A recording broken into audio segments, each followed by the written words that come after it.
Dziękujemy bardzo, że jesteście. To niesamowite widzieć taki ruch. Super. Zaczynamy. Przed nami prelekcja Amelki Walter Dzikowskiej. Powiem kilka słów o Emelce. Specjalistka automatyzacji testów i techniczna product ownerka zespołu QA w jednym z największych europejskich projektów IT w branży bankowej. Rozmawialiśmy sobie trochę z Emilką w kuluarach i ta prezentacja będzie poprowadzona w języku angielskim. This presentation will be held in English language. Wynika to z tego, że Amelka właśnie często występuje też również poza granicami naszego kraju. Także super widzieć takich aktywnych prelegentów.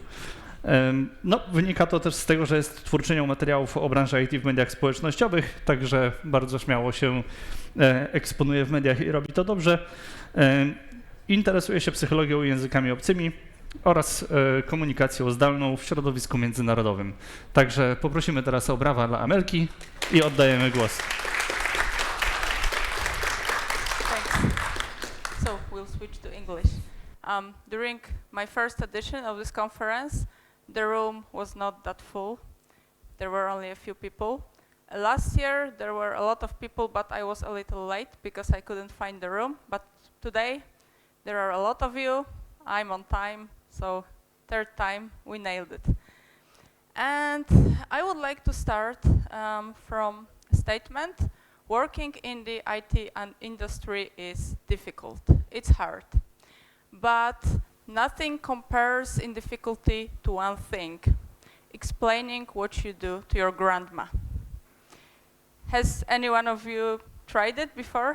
And don't cheat, if your grandma is software engineer, it doesn't count. But actually, I almost nailed it.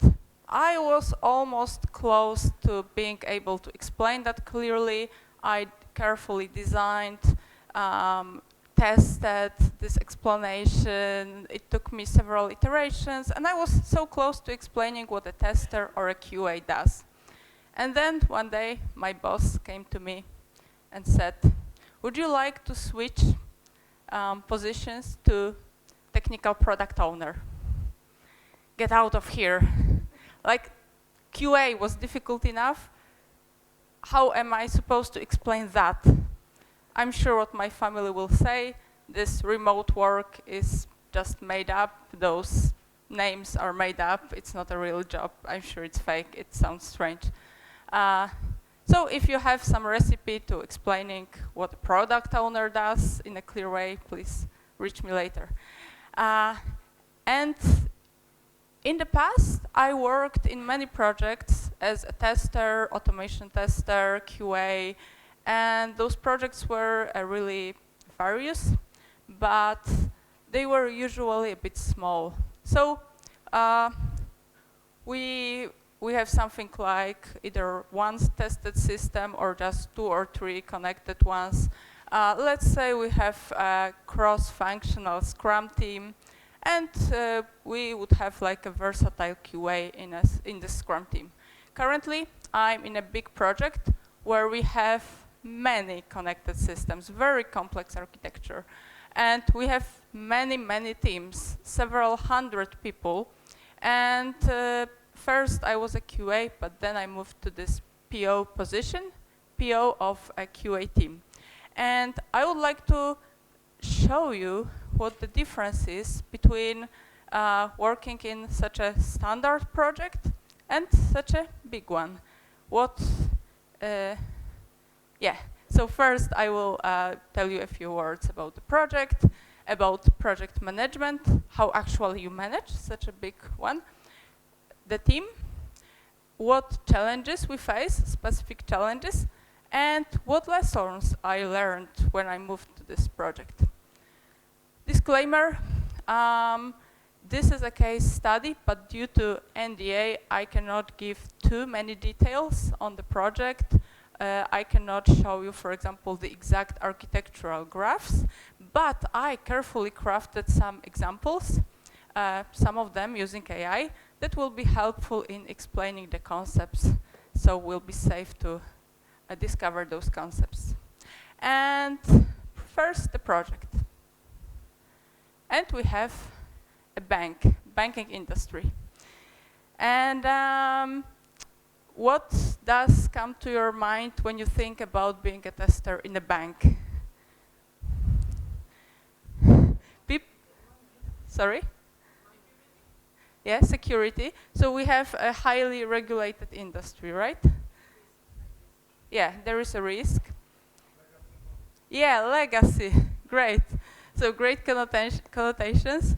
And actually, Waldek, who is present here, once mentioned that, yeah, like working in a bank in IT, it might not be always the best option because of the legacy, because it's highly regulated, restricted. Maybe it's not a good way to develop yourself. But I would like to confront this idea and show you that even though you might not have a chance to learn a new framework every month or something like that, you can still have interesting challenges. And what situation do we have? Let's think software architecture. Let's think we have a bank, and at some point in the past, the bank decided to implement some software system. Legacy, it was probably an old one, you know, those old times. And then after some time, something else was added. Let's say that, for example, it merged with another bank and it integrated another system. Then they wanted to add some new features that required some maybe slightly different software. So another one was added, etc., etc. It repeated. And some of the systems, maybe they need to communicate both ways. And after some time, someone thought, well, now we have, you know, such digitalized times, and we have like better technology. So maybe let's do something more modern. Maybe let's just add some core system. Core, which means it will just have everything. It will have the database, all the processes will be executed there. There will be a nice UI layer, etc. But then you have to connect all of those systems, and possibly you have to add maybe some intermediaries to just process some data. So all in all, you have sort of a complication. And your architecture ends up looking maybe something like this, or maybe even something like this. And this is AI generated, but it illustrates the idea. What problem could you possibly have with something like that? Can you just maybe use it and it's okay? Well, let's say that you want to implement some new feature and then do regression testing. Or let's say that you want to make sure that this whole landscape fulfills some cybersecurity requirements. Well, it's not the best option. So what can we do? We can gradually simplify this. We can maybe remove one of the systems, migrate the data, maybe implement some features in the core system. Then we can do the same with some other ones. And finally, we can have less. We still need maybe more than one component, but it's not that many. And this is roughly what the project is about. It's about simplification. But it's not that easy. It's not like you can just erase all of these overnight. And each time you remove something, you need to kind of like migrate the data. You need to re-implement some features elsewhere, etc., etc. It requires specific testing. So first of all, we have more than one test environments. We have many layers of test environments. There are some that are not fully integrated, where only some single components are tested. There are also environments which are fully integrated with this entire landscape. And gradually, things are removed, but there is a lot of testing by various testing teams, and someone needs to take care of all that infrastructure. Someone needs to check that it works. If something doesn't work, we need to know what happened. Is it like a functional issue? because of some new code or maybe just some infrastructural issue. If you have some legacy systems, you never know. And that's actually what my team is doing. We are responsible for the sanity of integrations so that, for example, manual tests or other automated automation testers can work. But before we dive deep into that, a few words on project management. How do you manage such a project? Well, you could use Scrum. I mean, Scrum is like the thing, right? Everyone is using it. Everyone is asking about Scrum during recruitment interviews. But could you actually use Scrum for such a big project? I don't think so. Like, it's not made for that. Maybe we could use Waterfall. But as you know, people don't love Waterfall. And maybe it is applicable to some projects, but then we could see some issues. Like, for example, we want a lot of cooperation. Does Waterfall provide some tools for that? We have kind of like separated phases, like development, testing, and others. So it might not be the best. Then we want to have, we want to continuously deliver to our clients or to our testers. And like Waterfall intrinsically does not really offer any tools for that.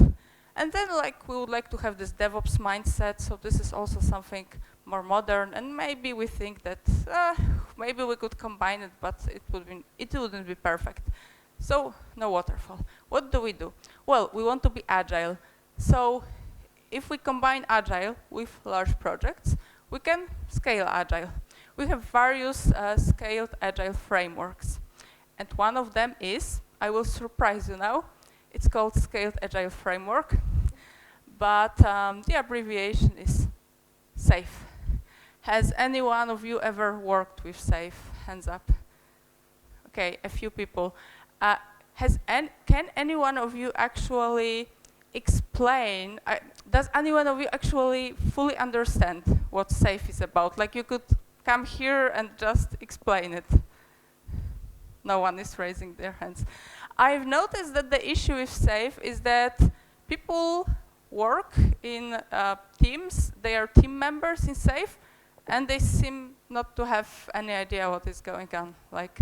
And I also had this issue. It's not like I'm blaming the others. It took me some time to actually learn what we are supposed to do. So now I will shortly explain how SAFe works. We have a train, and train has carriages, or if you prefer American English, cars. This is one car, and it can be just, open, or it can have compartments, like here we have two of them. So imagine in each compartment you have one team, something like a Scrum team, a small one. And then we have some other cars, and this is the entire train. And this is kind of like what SAFe is about, kind of like basic unit. This is Agile Release Train, which is called otherwise art. And the point of art is to deliver either like the full system or deliver full features. So it's basically like a Scrum team would do in Scrum. So actually art is a team of teams. What does it mean? What about the backlog? Well, we have more than one. We have one art backlog, and each team has their own backlog. And at that point, you might wonder how it actually works, how you deal with this hierarchy of backlogs if you are a member, and it might seem a bit strange. And there are more than one art, and arts can be also alternatively can belong to categories.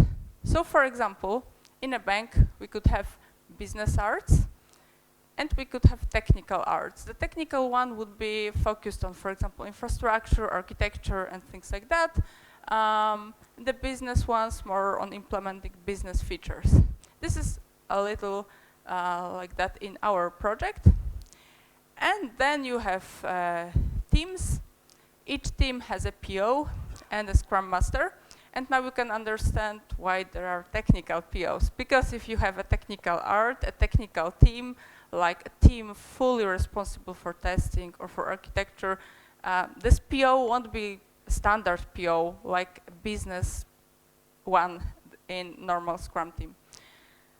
Then you have project managers and some other people, and train release engineer is conducting each of those trains. It's a bit like a Scrum Master of a train, and all of these arts deliver solution. So some software, some solution for our clients' needs.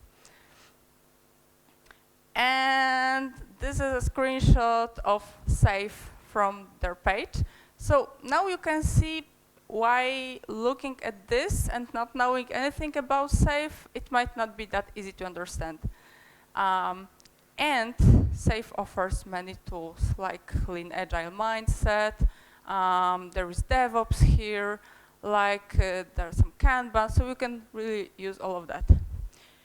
And now you might ask me, okay, so you said we don't use waterfall because we cannot easily communicate. But how do you actually communicate in between all of those arts? Does it make any sense? Well, we have some things like PI planning events. Each quarter, the members of each art meet. They have some sessions. They plan the backlog for the next quarter. There are some tools like preparing dependency board. In this board, you can see some dependencies between teams, blockers. You should, in theory, synchronize between teams. In reality, it's not always that easy. And looking at all of that, you might see why it's complicated. It's tough to grasp. You have all of those terms. Like, for example, this PI planning. What does PI even mean? Like, this is something that people don't usually know.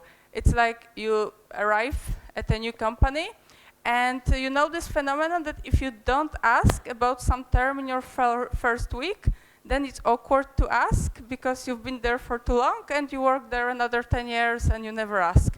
But then you have to wait for this short window, this short period of time when another person joins, and there is a chance for 1 week that this new person will ask.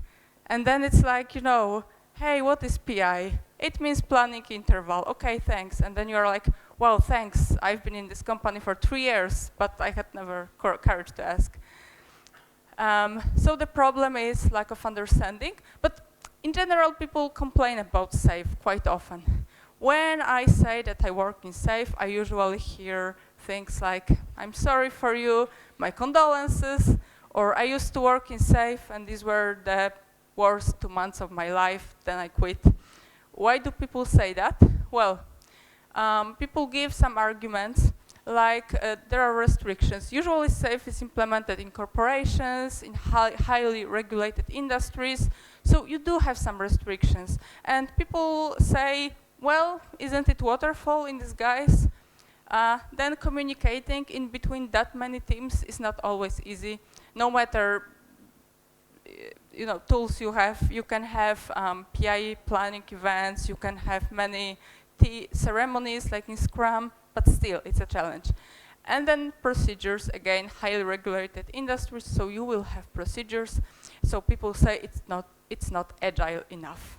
However, in the manifesto for agile software development, it does say that interactions should be over processes and tools, that software should be over documentation, but I think that people often forget that it's over and it doesn't mean instead of.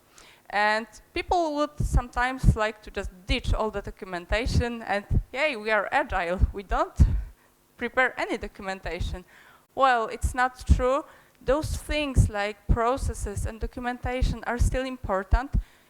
They should just not be more important than other things. So I think we should remember that when we want to be agile, but we approach it from a wrong way. And let's also remember that all of those, SAFE, but also, for example, Scrum, are only frameworks. frameworks, it means that they offer some frames, some guidelines, and we should move within these frames, but we have a lot of liberty, we have room to customize our work, and then we can be happy. So there could be a separate discussion on whether safe is cool or not, maybe discussion panel, but it really depends. Okay, so now you know a bit about safe. So what our team actually does.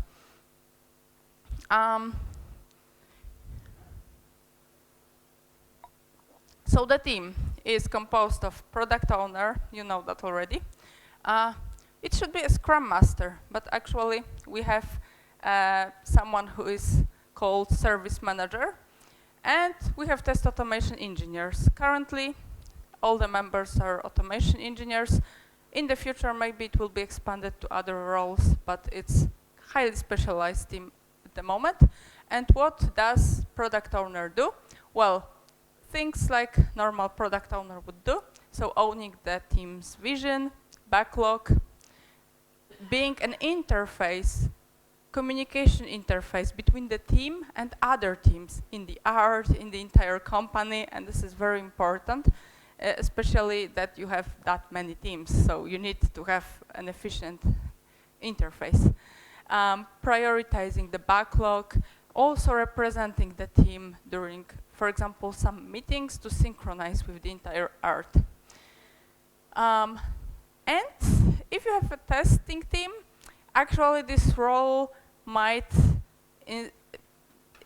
be a little similar to a test lead maybe in some at some moments. Okay, so how do we test? It's 100% automated, and it's backend testing. We don't do user interface testing, only a little. No manual work. When it comes to test execution, there is of course some manual work. If you want to use the word manual, of course some things will be still executed by a human. We don't test new features, new business features, at least. We don't really have business cases. We have test automation framework, which is interesting. It's in .NET, and it is being used by many people. In my previous projects, I sometimes had smaller frameworks that were created by, I don't know, for example, 3 people were responsible. And it was an entire different story. Here you have, I don't know how many exactly, but let's say 30 people or even more working with this framework. Many separate teams are using it.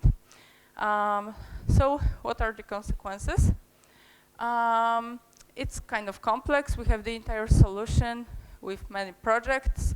So we have one project which contains some common methods, some common code that everyone else in the project is using. We have, for example, this is interesting, a Selenium framework within framework in a separate project. We have some projects within the solution owned by respective arts and also by respective teams, for example, my team.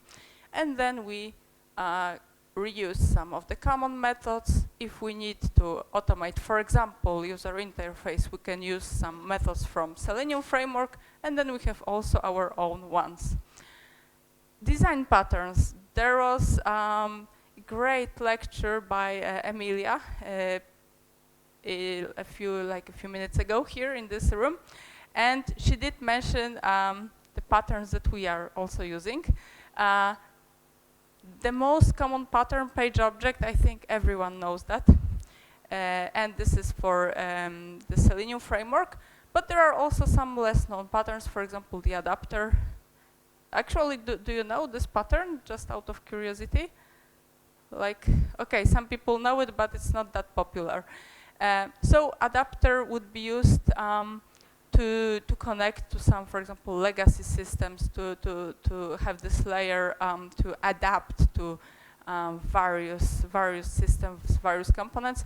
We do also have some elements of facade. So kind of like creating, let's say, business objects and then just easily creating them. But there is a lot of custom design, and there is a lot of design which does not fall into any of the patterns, and we gradually work to improve, to refactor this framework to make it better and cleaner. And what our tests look like, because there are many projects, so there will be some guys testing the user interface. There will be some guys that prepare like single health checks of the given components. Do you remember I mentioned that we have more than one test environment? So there will be some environments when people will be just testing integrations between like one and second component. But we have a very unique approach because we have end-to-end integration tests. So for example, we would originate some business process in the core system, and then it would go through several systems, some API gateway, some streaming platforms, some legacy components, and then let's say this particular process goes back to core system, some data needs to be synchronized in many various systems. And we do check the result in the core system, but we also check if everything is healthy in the other components. And a big challenge, I don't know if you see it here. What would be a challenge here? Well, if we have such processes, you can imagine that there are various business cases, and various business cases use various components here.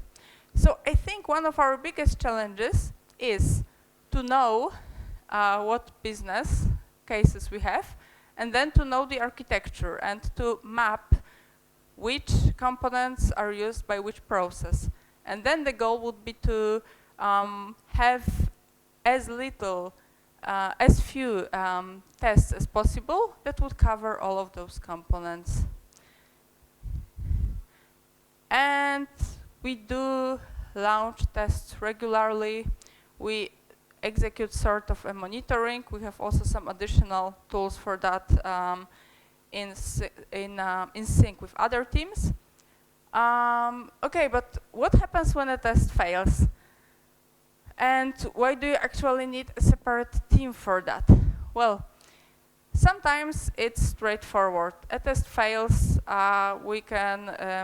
we either call a particular components in test steps and we see that it failed, or some of that verification is done on the logs that are dumped in one place. And sometimes it's quite clear. But some of those legacy systems are tricky. And sometimes the error messaging is not that straightforward. Sometimes you do see an error, but you cannot that easily detect whether it's where it originated. It can be sent by one system and appear somewhere later. So sometimes we just create a defect for a specific team that should fix it, but sometimes we have war rooms. This is Churchill's war room. It actually looks kind of cool. You have all those colorful phones and stuff, but, well, unfortunately, it's not that cool because it's not great to have a war and just sit in the basement and wonder how it will go. Luckily, our war rooms are not in a basement. At least I hope no one is working from the basement. They are in teams, and war rooms mean that we collect members of relevant teams, and if there is kind of an enigmatic failure, we drive the investigation. We drive the checks for respective components. We are the facilitators, and again, sometimes it's an easy task, but sometimes it's tricky. For example, the investigation gets stuck and you need to tell everyone else, okay, what to do. Or people just don't know who should take the next step, so you need to point to the next people. You need to do it in the same time, you kind of need to avoid pointing fingers at people, and you need to do it in a proper way. And what challenges can you encounter? Well, technical ones, of course. So we have various types of systems and complicated infrastructure. It's also not really easy to have infrastructure that would exactly correspond to prod, because it's so complicated.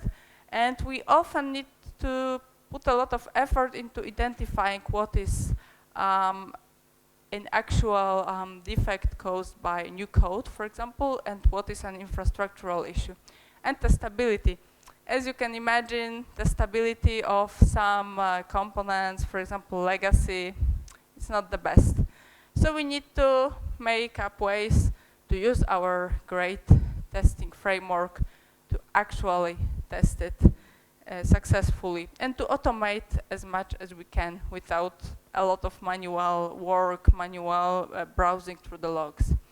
But actually, soft skills issues or challenges, I think are, I don't want to say even worse, but even more tricky. We have a lot of people, we have many teams, and we have actually also various time zones. So we are a little async, and we have at least 3 or more cultural backgrounds.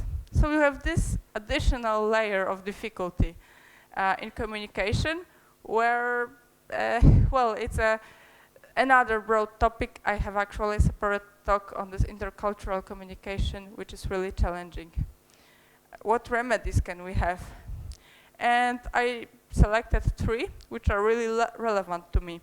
I think clear communication is crucial in such a project, because without this, you cannot effectively work. You can have great technical skills, but you need to synchronize with all of those other teams to successfully work.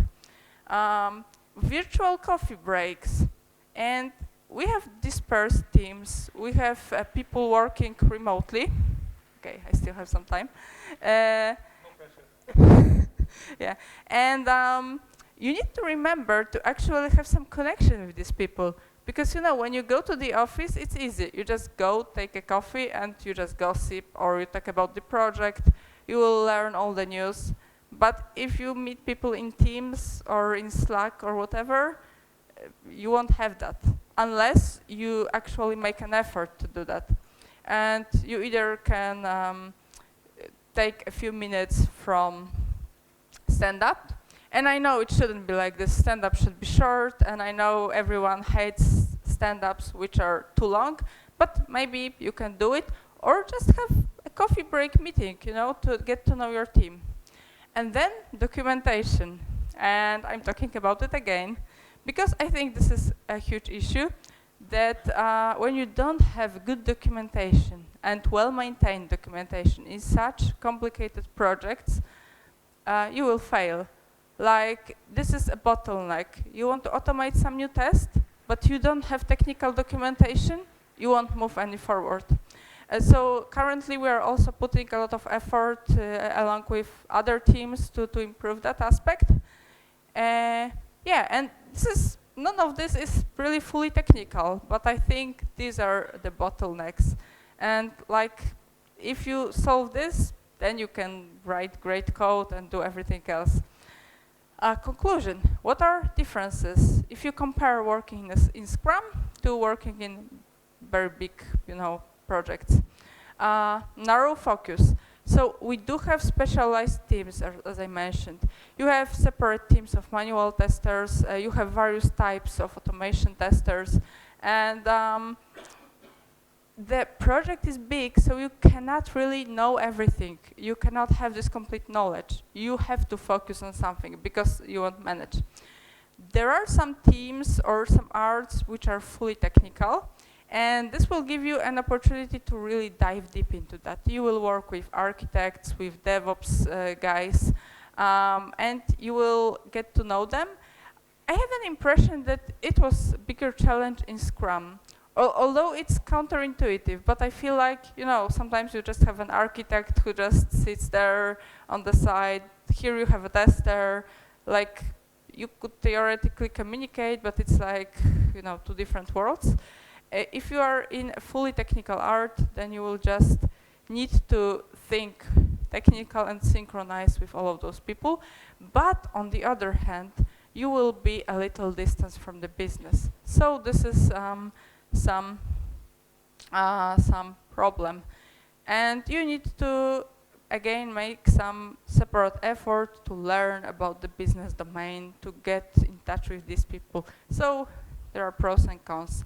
And then, of course, you will have different types of frameworks. You will have SAFe or other ones, like there is also LESS and some other scaled frameworks. You won't just have normal Scrum.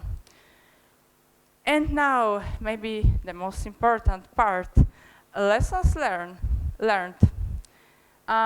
What did I learn? Well, first of all, patience.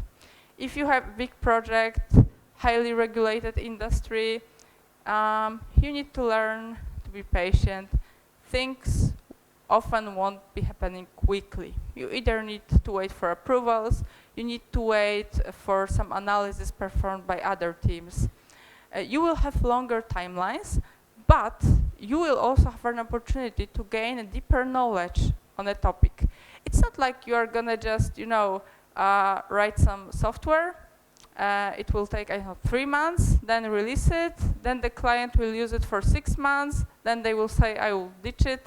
No, here you can work on one project, one thing for a few years, or more than a few even. And you have this sort of stability and thinking in longer timelines. And domain landscape, more important than technical details. What do I mean? Well, people often focus on those technical details. Like, for example, to know many various frameworks, like testing frameworks, or, for example, to just grind 1,000 coding tasks in lead code, and you can write those algorithms. And of course, this is also great, but in such a project, you might not need such knowledge, like you won't use it in practice. On the other hand, the challenge lies elsewhere. You need to know the domain landscape. You need to think big. You need to think how what you do will influence other teams. For example, instead of just implementing anything in your code in test framework, you need to think, okay, how will it influence some other people, some other testers who are using it? And you need to work in this bigger landscape. And cooperate on large solutions. So for example, when you want to add some new methods to your framework, well, you really need to know the entire framework well, to know what can be reused, what new has to be added. It's different than working with just a small one. You learn how to be flexible, because you will work in many contexts. Sometimes you talk to business people, sometimes you talk to technical people. You are gonna talk to people from various teams that will know, that will have knowledge on various topics. And you will also, of course, work with people from various countries, and each situation will be different. So you need to learn to have this flexibility. And the last lesson, last but not least, do not be afraid of mistakes. And I feel like it's an issue in IT that people are afraid to make mistakes. Like, people will choose to be silent instead of saying something, because maybe I will say something which is not correct. They will laugh at me, they will think I'm not professional enough. There is a big problem with imposter syndrome. But in such a big project, you will realize that there is no other choice. You will make mistakes, or there will be moments when you don't know something, or your manager might not know something, the architect might not know something, and it's normal because it's just too big and too broad, and no one will know everything about it. And you need to learn that common trust to just to thrive and to work efficiently. So I think that this is something quite important that I learned. Not technical, but I think that soft skills are even a bigger challenge. And that was all. Thank you very much. Under this QR code, you can leave feedback, and I will appreciate especially the negative one, constructive one, to know what to improve. And you can find me on this website. Thank you. Thank you, Amelia. Are there any questions to Amelia?